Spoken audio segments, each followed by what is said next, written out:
Welcome to the channel, y'all. This week we're working with a tungsten channel ring, and we're going to show you how we inlay a veneer, or otherwise bent wood ring.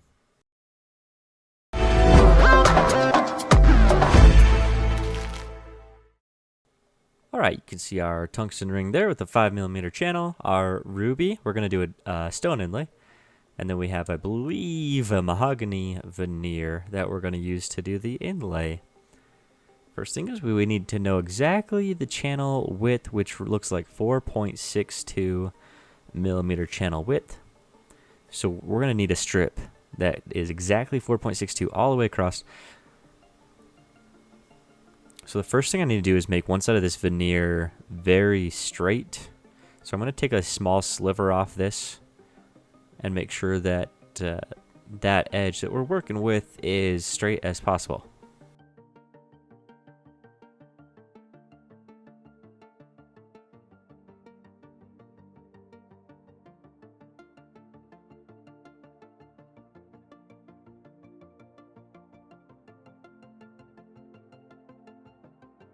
Couple of light cuts to make sure that we get it all the way without making any tears.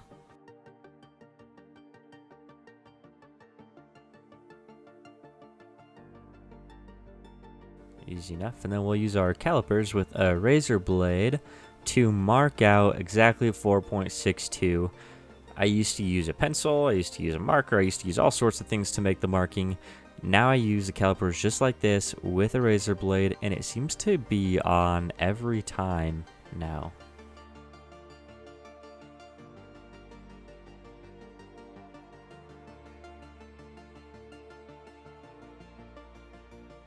And then we'll go ahead and line up our straight edge with those two markings and then do a couple light passes. Again, we don't want to tear the veneer. We want to just go nice and easy across the whole piece.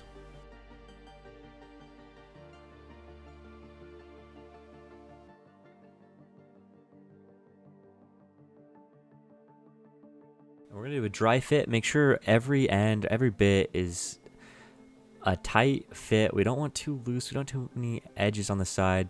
Tight fit, but also that still fits.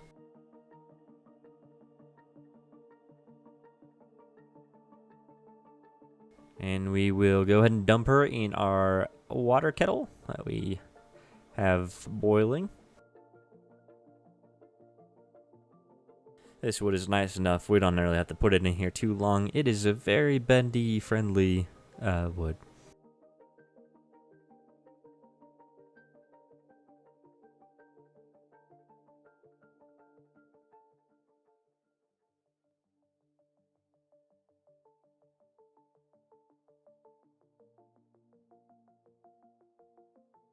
We'll go ahead and wrap the wood now outside of the channel and let it sit for a little bit here so that it kind of gets a shape to it. This will make wrapping it in the ring a little bit easier. You don't have to do this. I just find it is easier to have for the wood to already kind of want to be going one way versus a very straight within the channel and not doing this.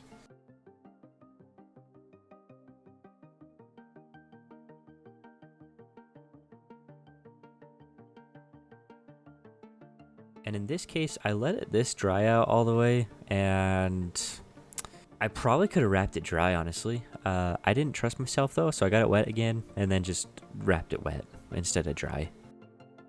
No problems. And the camera was off when I did the most important part, which was wrapping this in the channel. So that's unfortunate. We'll take that apart. Now when wrapping the channel, you can see the wood is already curvy, and that's the part where I'm saying it makes it easier when it's curvy like this already. We just need to make a tight fit, one layer for the very first layer, tight fit as much as possible.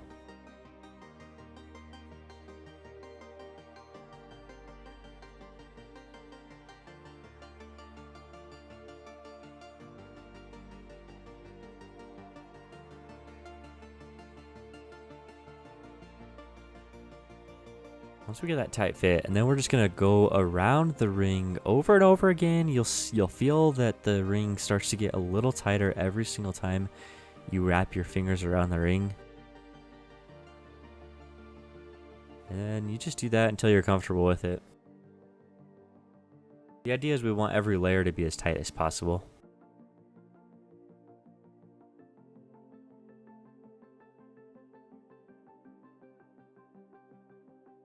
Use my little clampy here. Got those at Harbor Freight. I think they're like $1. They are very handy. They used to have little rubbers on them until I glued the rubbers while doing the gluing. But having them plain metal now is great because now I don't have to worry about gluing the rubbers anymore.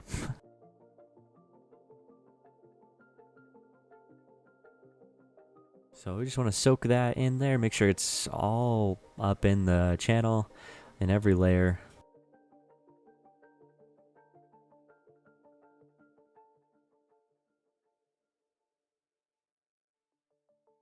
And also with the clampy thing, you can just rotate easily as well. Or I do sometimes glue on the mandrel, making sure not to get any glue on the mandrel, of course. And then just roll a little droplet around. The key here is it's almost impossible to use too much glue. So on the first layer, you can see that there's little gaps on the side. I like to use some sawdust with CA glue. So a couple things I'm going to try. If they work, great. If not, that's fine. I just want the sides to be filled, whether it's dark wood or something. I don't know that it really matters, as once we take it down and add a finish, there's going to be a lot of dimension to it anyway, that they'll just be black edges, which will look fine still.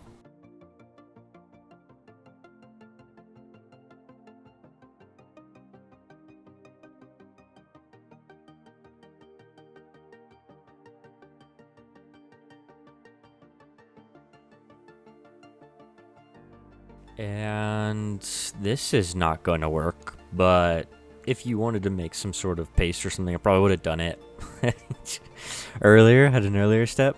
I was just trying anything to see if I can get that gap on the edges to disappear. At this point, I'm really not hurting anything, right? I'm just trying to make it look better. And if it works, great. If not, that's fine too. It's also sealing the grain for our next step as well, which will be cutting the channel and then doing the inlay. So sealing the wood grain will be great with the inlay because we're going to use paint.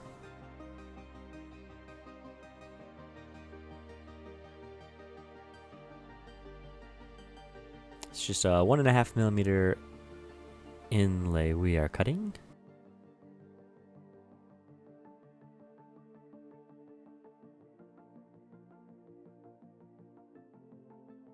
Go into our ruby. Just going to find the best way to break this up. It's a little flaky, so I'm just going to put it underneath the white aerosol cap. This is just an aerosol cap that we cut the top off with our bandsaw. Makes super nice tool. And it was free.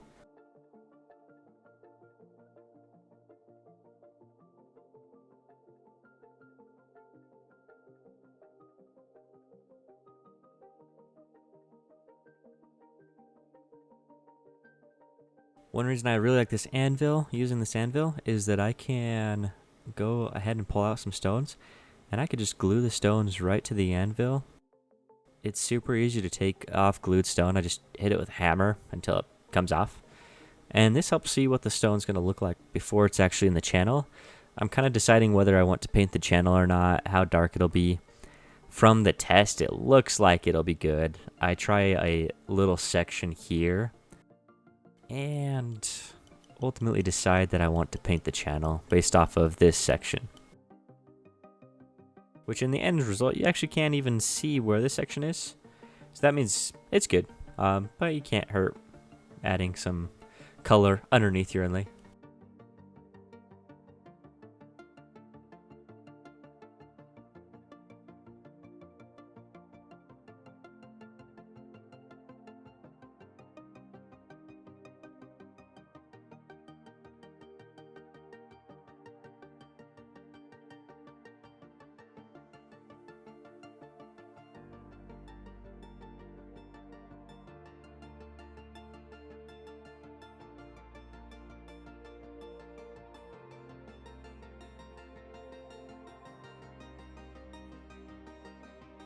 Use enough paint so that it is covering the channel and the wood and everywhere. In my opinion, you can't really use too much. As long as you don't completely load the channel up with glue, it's or with the paint, it's gonna be fine.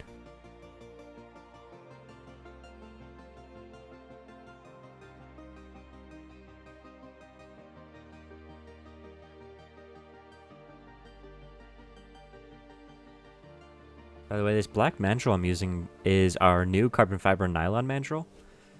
They are great because, well, they are carbon fiber mandrel. It makes them strong, but also resistant to acetone.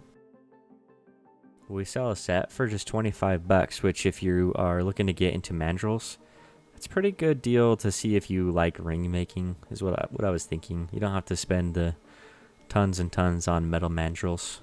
So you can check them out on our website.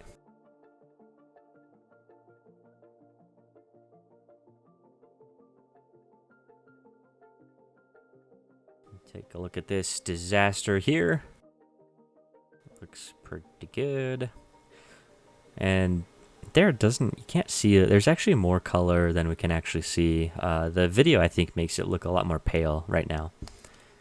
So I'm going to take what you just saw and add a couple droplets of CA and then add some accelerator to cure inside of all of the gaps that we left behind.